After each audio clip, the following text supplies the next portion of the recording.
Hello dear friends, जय हिंद। आप सभी का स्वागत है सत्यार्थ एवं खुद नेशन चैनल पे। और ये एक और न्यूज़ आ चुकी है। न्यूज़ सब वेट कर रहे थे एडमिट कार्ड का। आई होप एडमिट कार्ड आए। ठीक है, मैं ऐसा नहीं चाहता कि एडमिट कार्ड नहीं आए, ना मैं ये चाहता हूँ आरपीएससी का एग्ज़ाम आरएस पोस्टपोन्ड हो। लेकिन मैंने अपने व्यूज़ दिए regarding exam and regarding RPSC जो चल रहा है, इनका आप खुद देख लीजिए। अब आबकारी में ऑलरेडी जो बंदे वर्किंग हैं, जो इंस्पेक्टर पोस्ट पे लगे हुए हैं, वो प्रमोशन के लिए डिमांड कर रहे थे। उनका प्रमोशन हुआ नहीं, उनका प्रमोशन पहले से अटका हुआ है। अगर उसी पद पे अगर आप आरएस आरपीएस वालों को, उनको आरएस के थ्रू उनको लगाते हो, आबकारी डिपार्टमेंट के पोस्ट उनके थ्रू भर रहे हो, तो मेरे को बताओ वो बंदे कहाँ जाएंगे? उनका भी तो प्रमोशन होगा। तो पहले जो सीटें उनकी हैं जिनसे वो भरी जा सकती हैं, पहले उनको भरना चाहिए डिपार्टमेंटल। उसके बाद में इन पोस्ट के लिए अप्लाई किया जा सकता था। लेकिन आरएस ने नोटिफिकेशन निकाला आरपीएससी ने, और इन्होंने भेज दिया, इंक्लूड कर लिया, और सेम केस हुआ, दायर हो गई याचिका। और ठीक है, अब इस याचिका पे फिर सुनवाई होगी। समझ रहे मेरी बात? तो किसी वैकेंसी को इस तरह रखते क्यों? यूपीएससी में तो मैं ये चीज़ कहना चाह रहा हूँ कि यूपीएससी में तो कोई याचिका दायर नहीं होती इस तरह की। यूपीएससी के अंदर तो कोई याचिका दायर नहीं होती। आपको बताना चाहता हूँ, आरपीएससी ने जब 2016 के अंदर, मैं हर चीज़ प्रूफ के साथ बोल रहा हूँ, अभी आपको बताऊँगा कि कैसे कैसे रिप्लाईज आए हैं। देखो देखो किस तरह के रिप्लाईज आए हैं, आप खुद देखिए कि कैसा मेरे को खुद को फील होगा। इनके वे ऑफ टॉकिंग देखो कि किस हिसाब से ये बोलना चाह रहे हैं। मैंने अपने प्रीवियस वीडियो में सिर्फ आपको व्यूज़ बताए थे कि क्या क्या इनके भी फॉल्ट्स हैं, क्या क्या ये प्रॉब्लम्स अभी भी क्रिएट कर रहे हैं। न्यूसेंस जो इन्होंने खुद ने फैलाया है, शिव सिंह राठौड़ ने खुद ने न्यूसेंस फैलाया था, जो राठौड़ सचिव, उन्होंने खुद ने न्यूसेंस ये फैलाया कि अभी हम स्पष्ट नहीं है कि 5 अगस्त को पेपर होगा या नहीं होगा। और अब वो अचानक से कब, एग्जाम के जस्ट 10 दिन पहले वो ये निर्धारित कर रहे हैं कि तिथि का निर्धारण 10 दिन पहले कर रहे हैं। तिथि का निर्धारण होना चाहिए कम से कम 1 महीने पहले, और 10 या 12 दिन पहले तो एडमिट कार्ड जारी हो जाना चाहिए। जिस दिन एडमिट कार्ड जारी हो रहा है उस दिन आप निर्धारित कर रहे हो कि परीक्षा होगी या नहीं होगी। ऐसे तो बोर्ड के एग्जाम में भी नहीं होता है। अगर आरटीयू कोई एग्जाम कंडक्ट कराता है, मैं आपको बता रहा हूँ, आरटीयू हो चाहे यूनिवर्सिटी ऑफ राजस्थान हो या और अदर यूनिवर्सिटी हो, वो आज से 1 महीने पहले ये डिक्लेयर करता है कि एग्जाम होगा और इस डेट से एग्जाम होगा, ये टाइम टेबल है एग्जाम का, है ना। और उसके बाद में 10-15 दिन पहले वो एग्जाम की पर्टिकुलर 10 से लेकर 12 दिन पहले वो एडमिट कार्ड कॉलेज में प्रिंट करवा के भेज चुका होता है। एकदम से 10 दिन पहले एडमिट कार्ड देना मतलब बंदे कहाँ से आएंगे? वहाँ तो कॉलेज के ही कैंडिडेट होते हैं, तब भी उनका एडमिट कार्ड 10 दिन पहले आता है।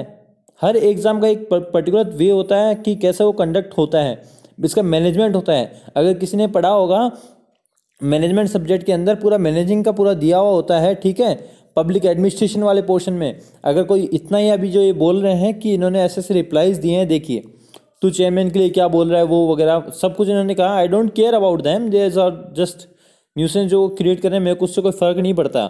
जो चीज़ फैक्ट है वो फैक्ट रहेगी, मैं फैक्ट के लिए हमेशा बोलूँगा उस चीज़ के रिगार्डिंग, ठीक है। इनकी मैसेज आप देखिएगा, फिर मैं रिप्लाई अब दूंगा।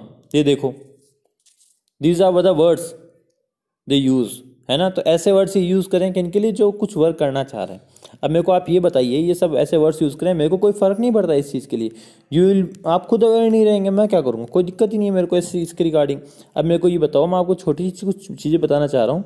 आरपीएससी एसआई का नोटिफिकेशन रिलीज़ हुआ 2016 में, कोर्ट में रिट लगी, सबको पता है, डिले हुआ एग्ज़ाम, क्लियर है। जो एग्ज़ाम 2016 में होना था वो अब 2018 में होना है। सोचिए 2 साल तक इन्होंने ये एग्ज़ाम कंडक्ट नहीं करवा सके, ठीक है। दोबारा फॉर्म भरवाए गए, कोर्ट में रिट क्या लगी थी कि वैकेंसी आई नहीं है तो 2 साल बढ़ोतरी की जाए उम्र सीमा में। तय सीमा जो इन्होंने कर रखी, 2 साल बढ़ोतरी की जाए। इन्होंने क्या करा, फॉर्म भरे गए थे 2016 में, उसमें 2 साल इन्होंने जोड़ दिए। कब जोड़े?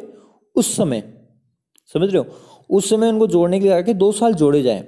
लेकिन फॉर्म भरवाए इन्होंने 2018 में, समझ रहे हो मेरी बात को। 2018 में फॉर्म भराए और 2018 में नोटिफिकेशन क्या निकाला, डेट शीट क्या निकाली कि इस दिनांक को इस हिसाब से होना चाहिए। तो पहले ही बंदे ओवरेज हो गए उसमें। तो जो एक्चुअल में 2 साल की जो छूट मिलनी थी, वो 2 साल की छूट मिली ही नहीं, ठीक है, वो सिर्फ 1 साल की छूट मिली है।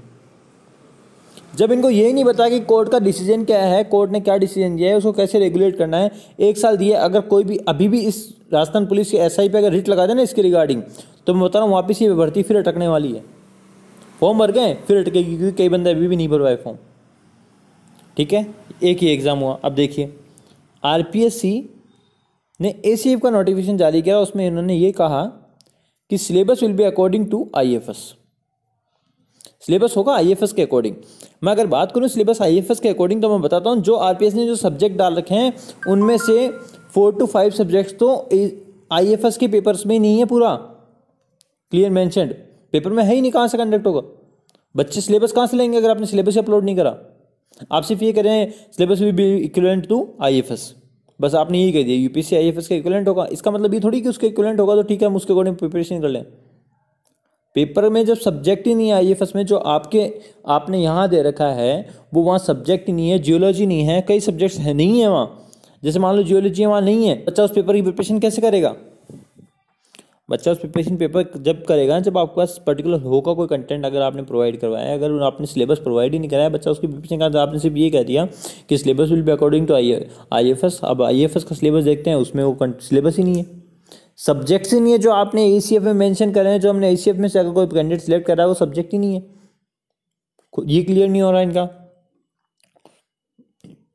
2013 में गोरान ने इतना बड़ा धमाल किया था, उसका कोई अभी तक कोई ऑफिशियल इनकी वेबसाइट पे कोई सूचना इन्होंने जारी नहीं करी कि अगर ऐसा होता है जैसे एसएससी में या यूपीएससी में कोई कैंडिडेट अगर पकड़ा जाता है तो बाकायदा उसका नोटिस जारी किया जाता है वेबसाइट पे कि दीज आर द कैंडिडेट्स, इनके ये नाम है, इनको 7 साल के लिए 8 साल की डिबार किया जाता है एग्जाम में बैठने से।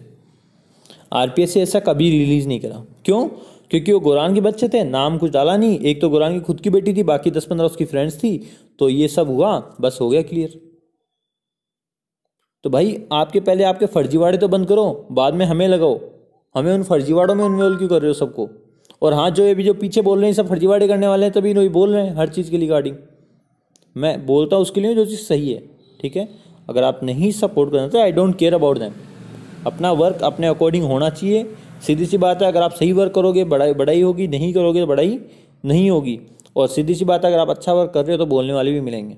तो मेरे को उनसे फ़र्क नहीं पड़ता। बात यह है कि आरएस का भी ये भी हो चुका है।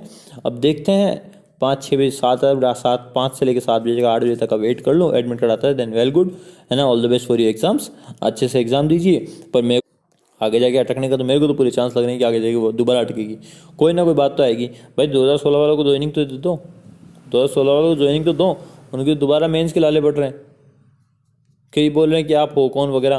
भाई हमारे भी ऐसे नहीं है कि क्लियर नहीं हुआ, हमारे भी कई क्लियर हुए हैं, ठीक है। और वो मेरा मन होता है कि मैं कौन सा एग्ज़ाम देना चाहता हूँ, कौन सा नहीं देना चाहता। आई बात समझ में। तो बात ये है कि आप करना क्या चाह रहे हैं, किस वे में आप जाना चाह रहे हैं। ये वर्क पहले इसको 2000 किसी भी एक पब्लिक एडमिनिस्ट्रेशन में जो पब्लिक सब्जेक्ट होता है, किसी को पता हो तो। इतना तो मेरे को हर सब्जेक्ट की नॉलेज है भाई, बोलने से पहले सोच लिया करो किससे बात कर रहे हो।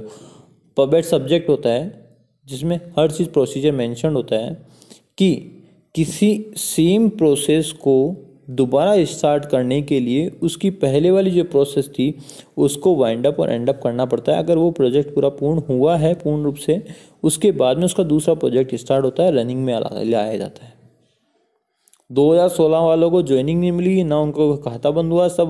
वो कहते हैं ना कि खाते का पहले वाला उधार तो ख़त्म ही नहीं हुआ, कि पिछले महीने का उधार तो बकाया तो दिया ही नहीं और दोबारा उधार लेने आ गया।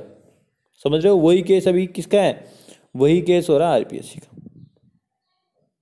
आरपीएससी ने बच्चों से 2013 में फीस ली, 3 साल लटकाया, 2016 वालों के लिए करी, अब लटका रहे हैं बच्चों के साल खराब कर रहे हैं। उससे उनको कोई मतलब नहीं है, बस हमें एग्जाम करवाना है, कैसे भी करवाएं, हमें मतलब नहीं है उससे।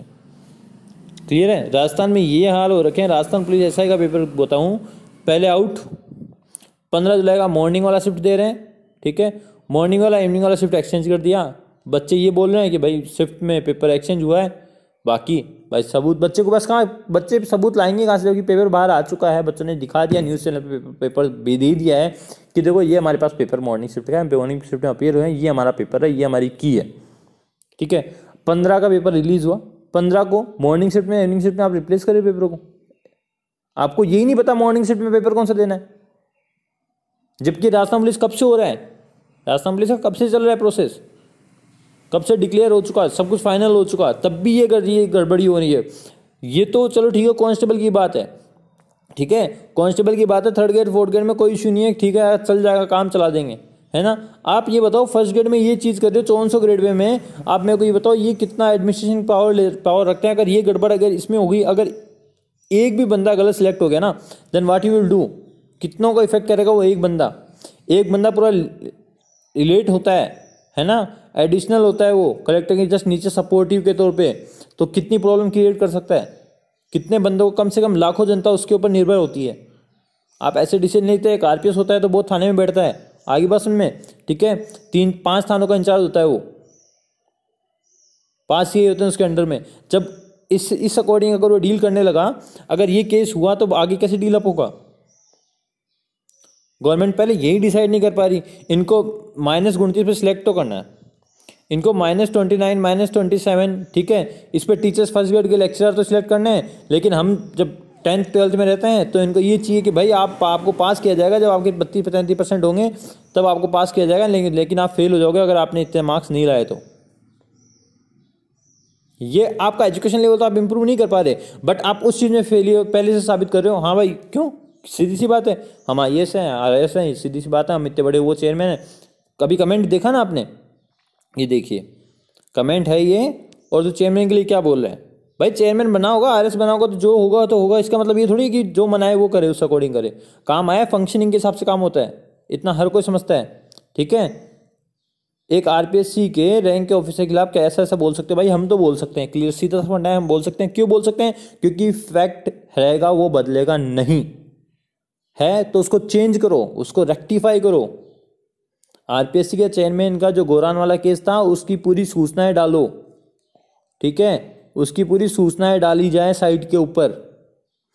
RPSC SI की जो ये गड़बड़ होने जा रही है, मैं बता रहा हूँ, वापिस वैकेंसी अटकेगी, और नहीं अटकेगी ना तो मैं अटका दूंगा इसको, नहीं अटकेगी ना मैं अटका दूंगा केस करके।